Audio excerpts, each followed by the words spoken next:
شنوندگان عزیز، برنامه اطلاعاتی امروز را از تلویزیون آسیای مرکزی منظور شما میکنیم. سرخط مهمترین خبرهای امروز پیشکش شماست. باز یک نابالغ تاجیک را پلیس مسکو به زور از مادر جدا کرد. خبری دیگر از ارتباط طالبان با روسیه در تاجیکستان. تهدید یک مقام تاجیکستان به ایران. لیمیت برق بیکار می شود. پلیس مسکو روز 28 دکبر پسر بچه 14 ساله تاجیک را از مادرش جدا نموده به بیمارخانه برده است. این پسر بچه با مادرش میرفت که پلیس آنها را نگاه داشته حجت پرسید. شناسنامه همراهشان بود اما زادنامه پسرک همراهشان نبود. در حاشیه عملیات بی‌پرستار پسر بچه را بازداشت نموده به بیمارخانه فرستادند. نوشته است در صفحه فیسبوکی خود رهبر مرکز مطابقت کنی فرزندان مهاجران اولگا نیکولاینکا او گفته است که این پسر بچه محض در همین مرکز نام برده تحصیل می‌کرده است.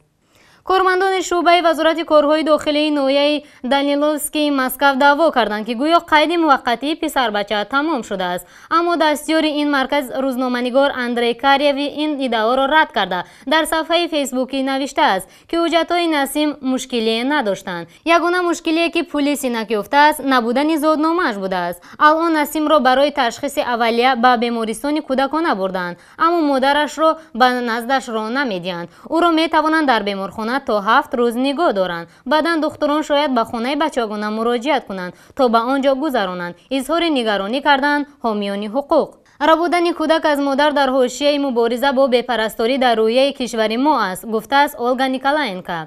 این بار اول نیست که یک کودک تاجیک از مادرش به زوری گرفته می شود. قبلا در سنت پترزبورگ هم کودک 1.5 ساله تاجیک عمرعلی نظرov را از مادرش گرفته بودند که بعدا گویا در بیمارخانه ففتید، اما جنازه‌اش را تنها بعد 2 هفته به والدینش سپردند و سبب مرگش را که طبیبان اعلان کردند طبیبان مستقل خیلی مشکوک خواندند. و بسیاری از کارشناسان به این نظرند که عمرعلی را برای گرفتن عضوهایش ربوده بودند. هنوز از واکنش مقامات یا سفارت تاجیکستان برای ربودن نسیم 14 ساله خبری نرسیده است.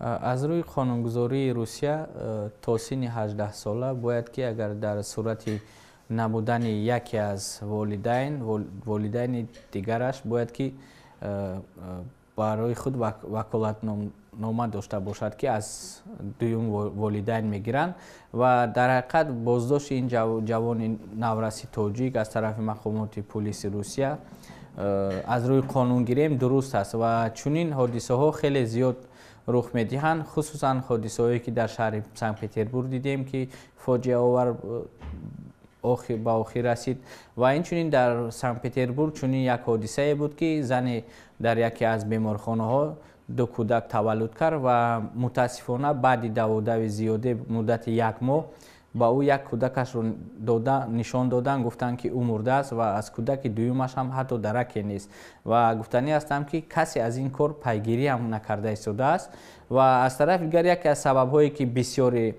کودکان تاجیکان خصوصا تاجیکستانیان در روسیه با چنین واقعه رخ میدهد و با چنین نارسایی ها میرسند این است که بعضی وقت چنین واقعه میشد که والدین آنها در روسیه از هم جدا میشوند یا که والدین آنها ناپدید هستند و در این صورت بعضی پدر و مادر یک خودسرانه رفتار میکنند با گفتی تاجیکو یک بلا کرده گفته میگیرن میبرن و در حقیقت از یک طرف میگذارن و در دیگر طرف در میمونن و چنین واقعه خیلی هم در روسیه بسیار میباشند و ما باز شاهد آن شدیم که سال گذشته یک زن شهروند تاجیکستان رو کودکش رو از او جدا کردن و وقتی که او رو اخراج کردن با طرز از بازداشتگاه و در سود در دادگاه درباره کودک او حتی چیزی نوشته نشده بود که او کودک دارد و بعد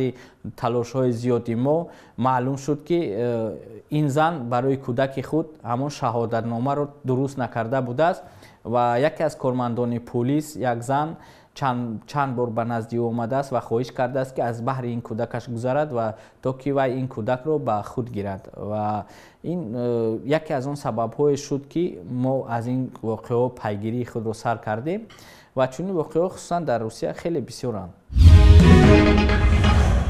баъди ҳамагӣ ду рӯзи инкори толибон аз робита бо русия, нашрияи амрикоии The Sunday Times аз мулоқоти худи Владимир Путин, раис ҷумҳури Русия, бо мулло Ахтар Мансур, роҳбари толибон, дар душанбе хабар додааст. ин нашрия гуфтааст вохӯрии Путин бо мулло Мансур нимишабӣ дар ҳудуди поигаи низомии Русия баргузор шудааст. онҳо гӯё масъалаи пуштибонии Русия аз толибонро баҳс карданд. сафири Русия дар Тоҷикистон Игор Лякинфролов гуфтааст байни толибон як гурӯҳ бо истилои нармгаро ҳастанд ки мехоҳанд бо Русия гуфтугӯ кунанд.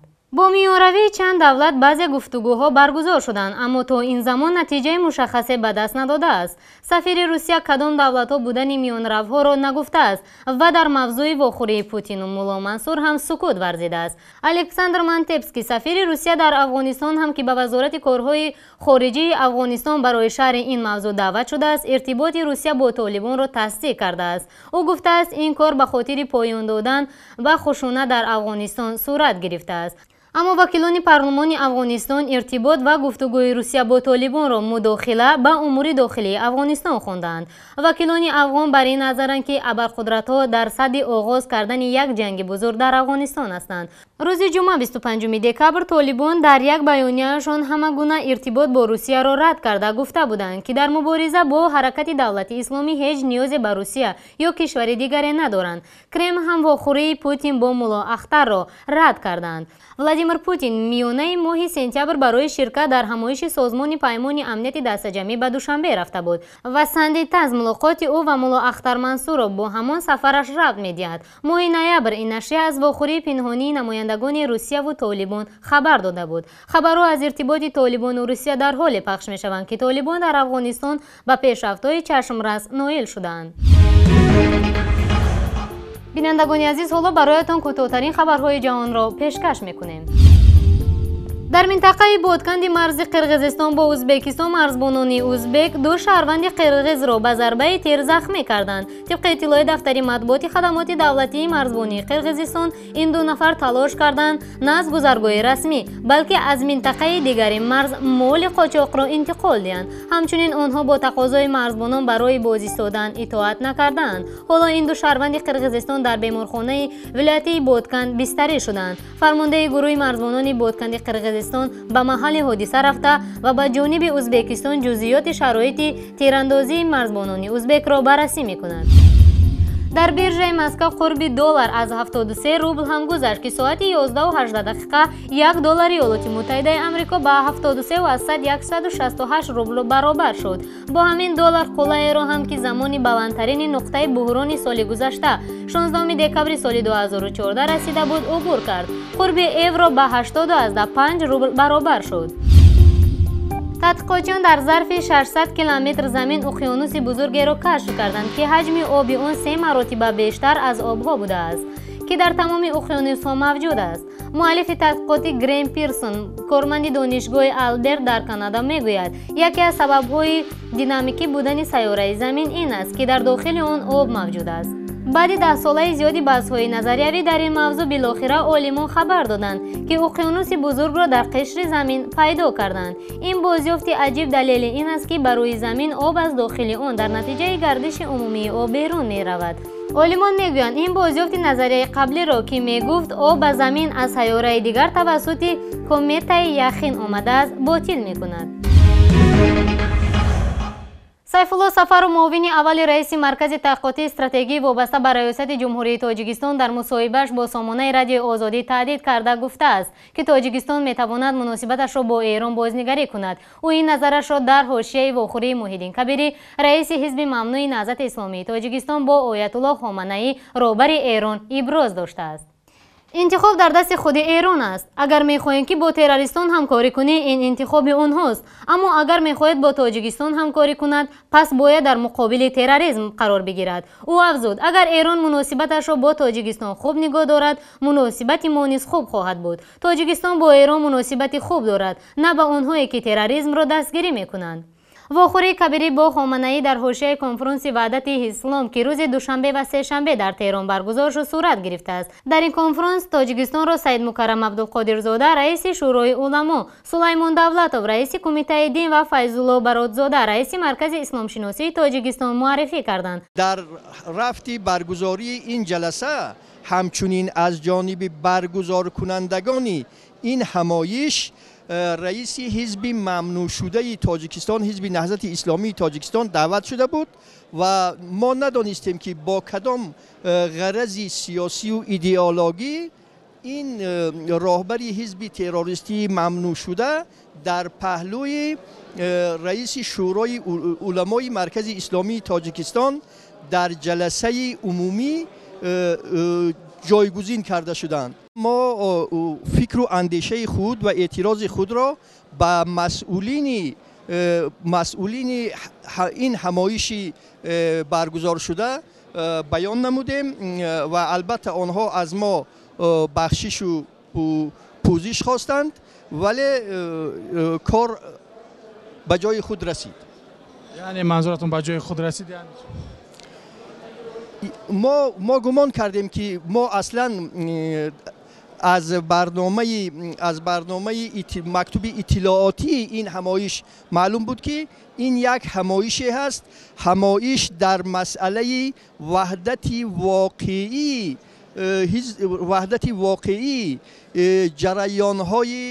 جریان‌های مختلف مذهبی در عالم اسلامی به خاطر برطرف نمودن کمبودی‌های جدی که در هماهنگسازی و تفاهم متبادل کشورهای منطقه خاورمیانه وجود دارد، ولی اینجا مسئله تا اندک خصوصیت سیاسی و ایدئولوژیک کسب کرد. مناسبت‌های دوستانه سیاسی، ایدئولوژی، فرهنگی، اقتصادی و حتی در ساحه اینوستیسی و مبلغ گذاری بین جمهوری تاجیکستان و جمهوری اسلامی ایران در سطح بسیار بلند قرار دارد و ما در چنین عقیده ایم که این گونه به نظر ما رفتارهای نمایشکارانه در جلسه که حضور جناب آقای رئیس جمهور در آنجا پیش بینی شده است به منفعت رشد آینده دوستی دو کشور نخواهد.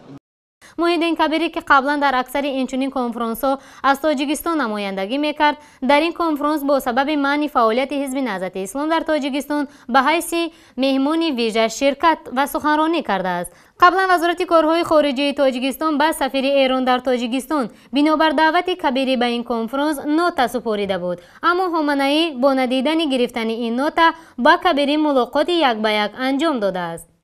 قبل از اونه که آید شرکت استاد کبیری در کنفرانس به دوره اسلامی در جمهوری ایران صحبت کنیم، مورد به ذکر است که قبل از این هم استاد محیدین کبیری در دیگر کنفرانس ها در کشورهای اروپا نیز شرکت داشت، در اونجا هم سخنرانی میکرد.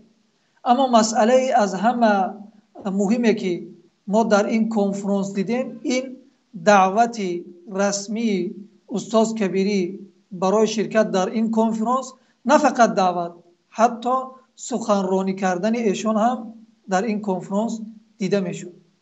از این فهمیده می شود که حکومت جمهوری تاجیکستان در قانع کردن جامعه جهانی پیروز نشد، زیرا از زمانی که حزب نهضت اسلامی تاجیکستان را یک حزب تروریستی اعلام کرده بود، اکثر کشورها و اکثر سازمانها از جمله به این قراری که سود عالی جمهوری تاجیکستان و حکومت جمهوری تاجیکستان تهیه کرده بود قبول نکردند و این شرکت استاد در این کنفرانس یک پیام عملی به جمهوری تاجیکستان می باشد. در واقع هم جمهوری تاجیکستان در این عمل کرده خودش موفق نشد، برعکس دیپلمات حزب نهضت اسلامی تاجیکستان در این کار موفق است. حزب نهضت اسلامی تاجیکستان باز هم صادقانه واقعانه بیان کرد که یک حزب معتدل، یک حزب سازنده می باشد و می تواند برای ملت تاجیکستان خدمت‌های ارزنده انجام بدهد. غیر از این دیگر پیامی هم ما در این شرکت استاد می توانیم ببینیم. کشورها از جمله کشور ایران، نه اینکه محیدین کبیری، استاد محیدین کبیری در اینترپول قرار دارد و ما او را به شما میسپاریم. البته بیانگر این است که ما هیچ وقت استاد محیدین کبیری رو به حکومت جمهوری تاجیکستان نمیسپاریم و به غیر از این هم ما اون رو در کنفرانس های همون دعوت میکنیم تا که وی سخنرانی کند و صحبت های خودش را و نمایندگی خودش را از حزب نهضت اسلامی تاجیکستان در اینجا بیان کند. خلاصه کلام همین است که جمهوری تاجیکستان نتوانست جامعه جهانی، سازمان ها و بالاتر از اون کشورهای همزبان، کشورهایی که در چندین ساحه با جمهوری تاجیکستان رابطه های زیست دارند، اونها را هم قانع کردن نتونست که حزب نهضت اسلامی تاجیکستان را همچون یک حزب تندرو تروریستی قبول کنند.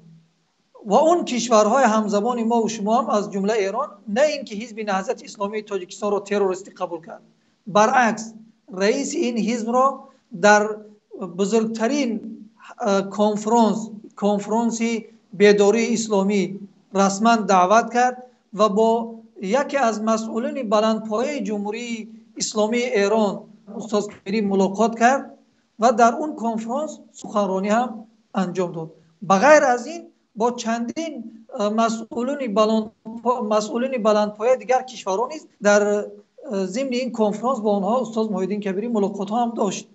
این معنا بیانگر اون است که کشورهای همسایه ما از جمله کشور جمهوری اسلامی ایران، جمهوری اسلامی افغانستان و دیگر کشورها هم حتی این قرار سود عالی و قرار جمهوری تاجیکستان را عاید تروریستی اعلام کردن حزب نهضت اسلامی تاجیکستان قبول نکردند.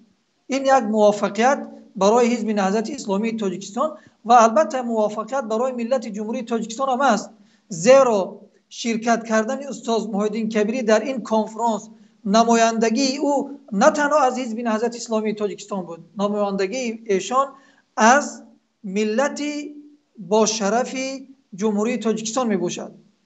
زیرا استاد محیدین کبیری ضمن تعدادی مخصوصی بودند که در این کنفرانس شرکت کردند و از جمله شورای عالی بیداری اسلامی، کنفرانس بیداری اسلامی هم انتخاب بودند و قبول بودند در اونجا. این یک برتری موافقت به ملت جمهوری تاجیکستان میباشد. از ساعت 6 صبح 31 دکبر تا ساعت 23 شب 1 ینور اجابندی نیروی برق در تاجیکستان لغو می شود. بنا به اطلاع شرکت برق تاجیک، این اقدام به خاطر تجلیل از سال نو راه اندازی شده. از 2 ینور برق به اهالی طبق لیمیت داده می شود. در گذشته نیز به خاطر تجلیل از سال نو میلادی، اجابندی برق به اهالی برای 1 روز لغو می گردد. بینندگان عزیز، ما کارمندان تلویزیون آسیای مرکزی یکایک شما را به فرارسی سال نو میلادی تبریک نموده، بگذار این سال برای شما سال پرفیض و باورار باشد. خیر.